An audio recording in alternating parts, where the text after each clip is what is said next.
What is up, my fellow slot car nerds? I'm Michael, coming to you from Big Oak Raceway, and we're in the shop today. Um, just wanted to kind of share that I got a 3A 3D resin body and chassis from the guys George and Dave and Harry, and just wanted to kind of share the build that I did with it. So let's change this camera and we'll show the car. Oh, and wait, if y'all haven't noticed, I got me a new painting behind me. My granddaughter did that for me for my birthday, but I got it on Christmas. But that's okay because I know she loves me, and it kind of makes me feel like the flowers are moving. I don't know. I'm no art critic or anything like that, but they seem to be like really in touch with each other, and they dancing and getting together and whatnot. So anyway, let's get back to slot cars because you didn't come here for art critics hour or whatever. So let me change this camera and then we'll show the car. Okay, let's go.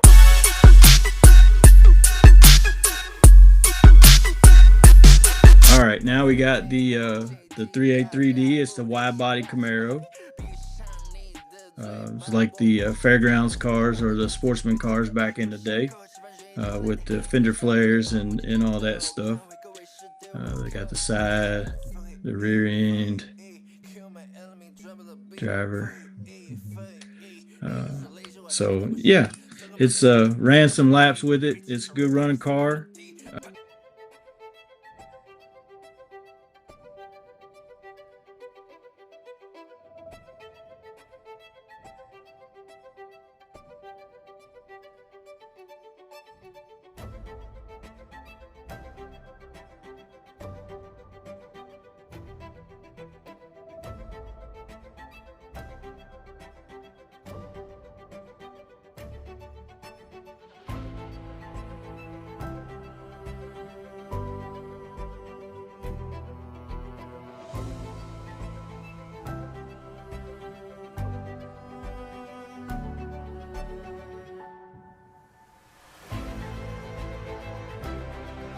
Let me get to the setup, the way that I built it, what I used.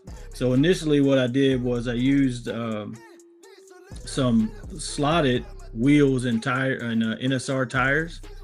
Went to my shop and the local shop, and the old boy pulled out a bucket of just stuff, parts, mostly slotted. There was a little bit NSR.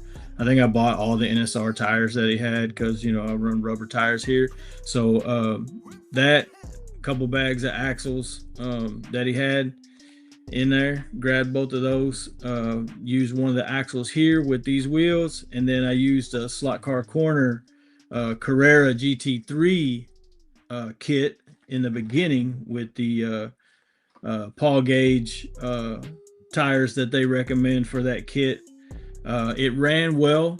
There was a lot of gap in between the top of the tire and the fender well, and I didn't really like that. And then I ordered a couple of showdown kits, 132s from Slot Car Corner, and I thought, well, I'll use those tires for that. So I took the wheels and tires and just put them on the axles that came from the other kits. And then now when you look at the car, it fills in that gap. So I'm assuming that these cars are built to be used with these wheels and tires, or similar wheels and tires, the wider tires and all that stuff. So they're definitely taller for sure. So that's what I did with the wheels and tires and axles. And then you get two motor pods. And oh, here it is. And what I started with before I got the kits, I started with the one for the short can, and then put an RMS motor in there. But the RMS motor only has one screw hole, and it's like right underneath the pinion gear. so it doesn't line up with the holes that are in the motor pod that they put in there. So I had to use some putty, some tack putty, and secure the motor so it wouldn't go, sway back and forth and all that. So the motor's good. The RMS motors are really good. Low voltage, uh, same kick as you know the other ones, but not at 14.8 volts. You can run it at 12 volts. I think I ended up running this at 11 volts, and it still had plenty of power. But after all that, and the kit came in, I went ahead and put in the long can Predator motor, the 20,500 that comes with the Showdown kits. Used the long can pod and had my slot invasion guide. Put in a slot invasion guide with some NSR braid, some of the copper braid, I guess, is what it is. I had the sheet, but I don't know where that's at now. I got stuff just strewn everywhere. But anyway, good running car. The tires are truing up, just from running it on the track, but I am going to true them. I got to still shave off the inside flashing. Pretty much probably going to take it almost all the way to where this nub is on the inside. I think that's what I did to the car that I sent in. I did put in grub screws for the front axle, so it rides on there. But yeah, that's what I did. I just taped in the body right now to run it, just to give it that weight of not the body, but the driver tray compartment. Gonna paint this stuff here directly and reassemble it. So that's where we are.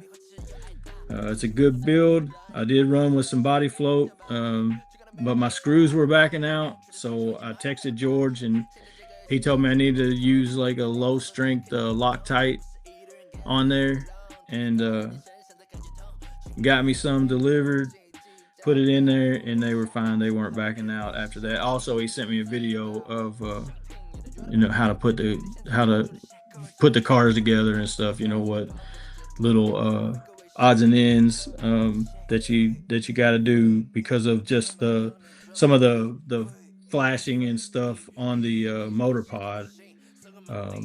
There's some things that you need to know, like 2 millimeter tapping rod or whatever to start your grub screws. Start a thread for your grub screws, so if you put too much pressure on there, it's gonna it bulges them out, or whatever, because you're trying to force it to thread. But yeah, it's good quality stuff. So we'll see how it all pans out afterwards. But yeah, it's a good car.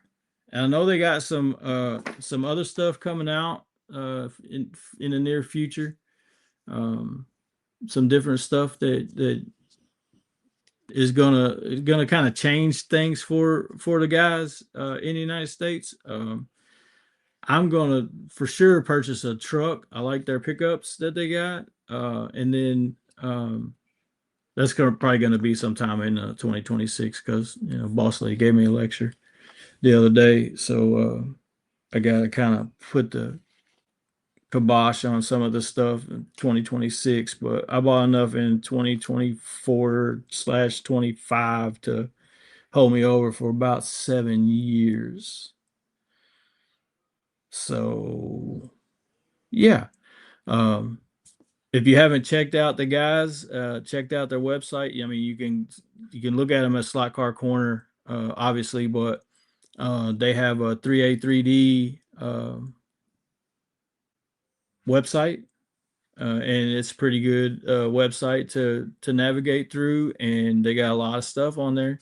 So yeah, that's going to be it for this video, and I appreciate you watching. Like and subscribe, and get your race on. Peace.